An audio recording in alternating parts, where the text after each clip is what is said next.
Bueno, señores, hoy falleció a la edad de 91 años tras una larga enfermedad Mikhail Gorbachev. Muchos lo recuerdan como el hombre del mapa mundi en la cabeza porque tenía una mancha de nacimiento. Fue el padre de la perestroika, el hombre último presidente de la Unión primero y último presidente de la Unión de Repúblicas Socialistas Soviéticas, de la Unión Soviética.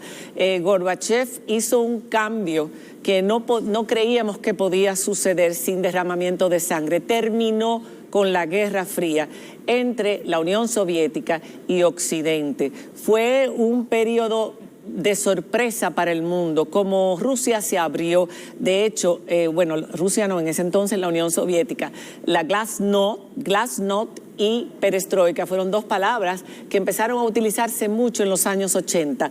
Glasnost significaba transparencia, abrir, quitar la opacidad de la Unión Soviética. Vamos a cambiar. Había una situación económica muy difícil y él quiso hacer un cambio de apertura, de democracia, de libertad de expresión, y por el otro lado una reestructuración económica en la Unión Soviética, que fue lo que se llamó la famosa perestroika. Así es, además la reforma política. Ganó un premio Nobel de la Paz en 1990 por sus aportes, por querer cambiar el socialismo y la Unión Soviética, y reconoció que el socialismo al final no iba a funcionar, y fue el que dio la apertura a Rusia con el comercio hacia otros países además. Bueno, pues hoy, después de una larga enfermedad, él falleció, pero se recuerda que el año pasado, él se había retirado hacía tiempo ya del ojo público, de la vida pública y sobre todo política, pero el año pasado él dio unas declaraciones en las que él dijo que él consideraba que la perestroika, o sea, la reforma política que bajo su mandato vivió Rusia, sería su mayor legado, el mayor legado de su vida, y ciertamente lo es. Él terminó con el comité político, no lo llamamos como el comité político del PLD, pero él terminó con todo eso, y eso no fue del agrado. Incluso le intentaron dar un golpe de Estado, la KGB. Putin no era un simpatizante de Gorbachev. De hecho, decía que era el tonto al que engañaron. Y una de las cosas, una de las sombras de ese periodo fue el manejo de la crisis de Chernobyl. En el 91, después de ese intento de golpe de Estado, ya en diciembre, él dimitió.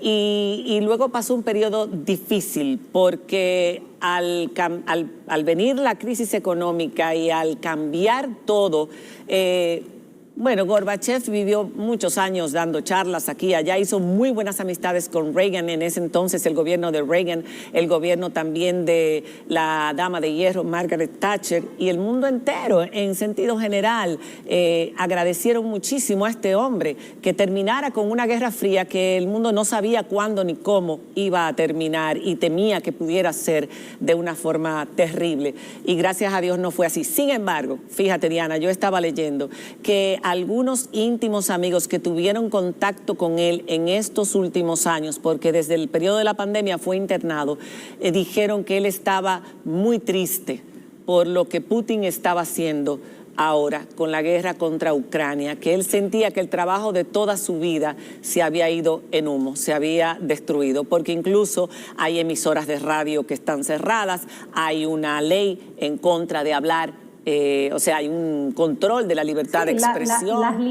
Las libertades por las que Gorbachev hizo toda la reforma política, económica, democrática en Rusia, ha tenido un revés importante definitivamente en los últimos años bajo el mandato de Putin. Claro, y una de las cosas que decía esta persona que estuve leyendo, que cuando Gorbachev dejó la Unión Soviética, dejó la presidencia, perdón, de la Unión Soviética, habían cerca de 4.000 posiciones de la OTAN en Europa, ahora hay 300.000. Entonces, no estamos mejor, no estamos mejor que cuando... No, el mundo está más amenazado. Así es.